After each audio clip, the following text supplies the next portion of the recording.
நுரையீரல், ஆட்டில் உள்ள நுரையீரல். அதை எப்படி ரெடி பண்ணுறதுன்னு வாங்க பார்ப்போம்.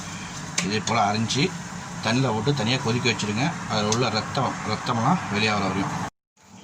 தக்காளி, வெங்காயம், பச்சை மிளகா, இஞ்சி பூண்டு பேஸ்ட்டு, இதில் வந்து கத்திரிக்காய் போட்டுக்கலாம். கத்திரிக்காய் சரியா, கருவேப்பிலை எடுத்துருக்கேன், மல்லி புதினா எடுத்துருக்கேன், எனக்குள்ள தேவைப்பட்டது சரியா பார்த்துங்க. அப்புறம் வந்து தேங்காய் அரைச்சி வச்சுருக்கேன். தேங்காவை அரைச்சி வச்சுருக்கேன். சட்டியை வைத்து அதில் எண்ணெய் ஊற்றிட்டேன். எண்ணெய் ஊற்றவும், பிறகு எண்ணெய் ஊற்றின பிறகு வெங்காயத்தை வதக்கவும். வெங்காயத்தை போட்டு நல்லா வதக்கவும் சரியா. வதக்கி விட்டு நல்லா வதங்கிட்டு வதங்கினோடனே இஞ்சி பூண்டு பேஸ்ட்டு 2 ஸ்பூன் போடுறோம்.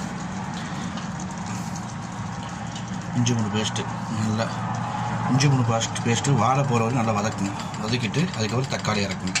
பச்சை வாழை போகிற அளவுக்கு நல்லா வதக்கிட்டு சரியா, நல்லா வதக்கிட்டு இந்த இன்ட்ரெஸ்ட்டில் தக்காளியை போட்டுக்கணும். தக்காளி, பச்சை மிளகா போட்டு நல்லா கொதிக்க நல்லா வதக்குங்க சரியா. நல்லா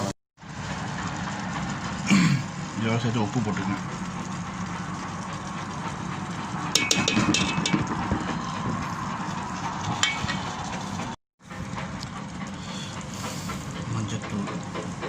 மஞ்சத்தூள்,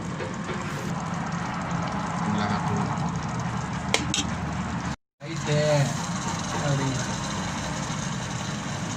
இதே போல் நல்லா வதக்கி எண்ணெய் கக்கிற அளவுக்கு வரணும். பிறகு மல்லித்தூள் இதில் சேர்க்கவும். மல்லித்தூள் சேர்க்கவும்.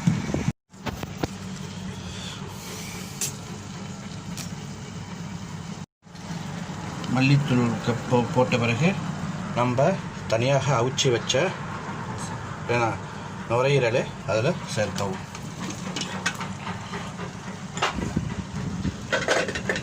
சேர்த்து நன்றாக கலரவும்.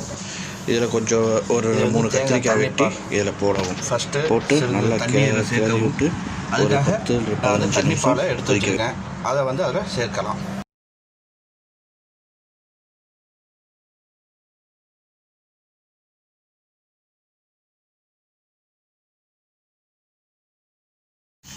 பாருங்கள் நல்லா கொதிச்சுட்டு வருது. இந்த நேரத்தில் நம்ம புளிஞ்சு வச்ச தேங்காய் பாலை இதில் ஊற்றி அப்படியே மூடி போட்டுடலாம். இந்த தேங்காய் பால் ஊற்றுறேன். ஊற்றி கிண்டி அவ்வளோதான், நம்மளுக்கு ரெடி. ரெடி ஆகிட்டு ஓகேவா, வாங்க சாப்பிடலாம்.